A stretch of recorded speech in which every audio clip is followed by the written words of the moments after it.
पूर्वी खबर। खतरे में है परंपरागत शहर रानीगंज का अस्तित्व। केंद्र सरकार द्वारा लगातार रानीगंज के अस्तित्व पर वार किया जा रहा है। ताज्जुब इस बात का है कि राज्य सरकार ने भी इस घटना पर चुप्पी साधी हुई है। लगातार रानीगंज के सदस्यों द्वारा रानीगंज को बचाने का प्रयास किया जा रहा है। और क्या रानीगंज बचाओ मंच रानीगंज को बचा पाएगा?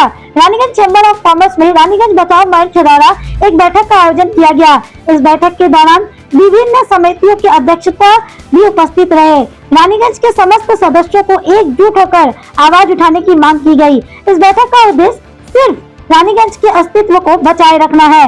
आपको बता दें कि ईसीएल द्वारा केंद्र सरकार के संयुक्त तत्वाधान में लगातार रानीगंज को खाली कराने का प्रयास किया जा रहा है। ईसीएल द्वारा रानीगंज को खाली कराने के लिए सुरक्षा का हवाला दिया जा रहा है। बताया जा रहा है कि केंद्र और राज्य सरकारों द्वारा गठित विभिन्न समितियों को भी इन समस्याओं की रिपोर्ट दी गई है। यहाँ रहने वाले लोगों को यहाँ से हटाना ही एकमात्र सुरक्षा का विकल्प है।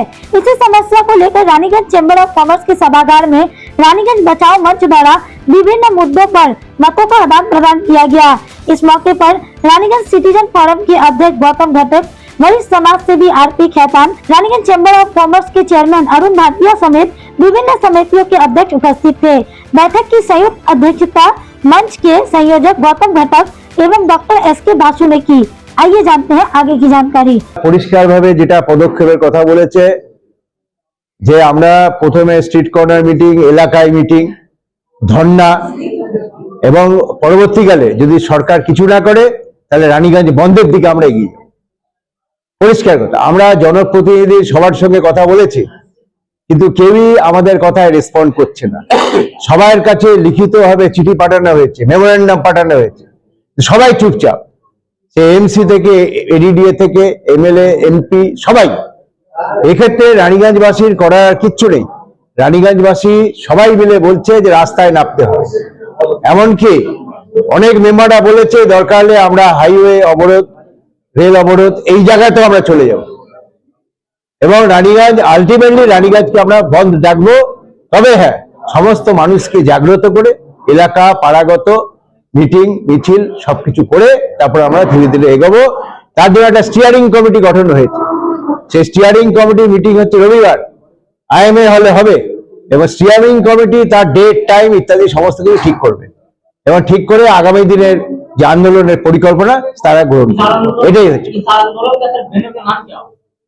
রানীগঞ্জ বাঁচাও কমিটি, রানীগঞ্জ বাঁচাও মঞ্চ, এই হচ্ছে আমাদের নাম। তার ব্যানার ফ্যানার আমরা দেবো। আচ্ছা, দেখা যাচ্ছে কি অনেক জায়গায় খালি করার নির্দেশ চলে এসেছে, এ নিয়ে কি করবেন? খালি করার নির্দেশের বিরুদ্ধেই তো আমরা আন্দোলনটা করছি। রানীগঞ্জকে খালি করতে চাইছে, কোল ইন্ডিয়া চাইছে, এখন পশ্চিমবঙ্গ সরকারও চাইছে, দু জায়গা থেকে। এবং এক্ষেত্রে আমাদের করার কিছু নেই। কোল ইন্ডিয়া আর পশ্চিমবঙ্গ সরকার যদি মিলে যায় তাহলে আমাদের বিপন্ন, আমরা আমাদের কথা কেউ শুনছে না। তো ন্যাচারালি এই খালি করার নোটিশগুলো আমরা পেয়েছি এবং পাওয়ার পরেই আমরা একটা বৃহত্তর আন্দোলনে যাবার পরিকল্পনা গ্রহণ করছি। কোনো পলিটিক্যাল ইনভাইট নাই, purely non political movement. Raniganj বাঁচাও, নন পলিটিক্যাল যারা আছে তারাই এই আন্দোলনে থাকবে।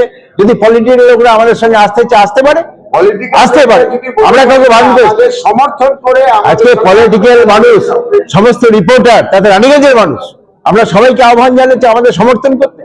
মানুষ নামবে রাস্তায়, এটাই আমাদের সিদ্ধান্ত। আমরা একটা দেওয়ালের কোনায় এসে পড়েছি।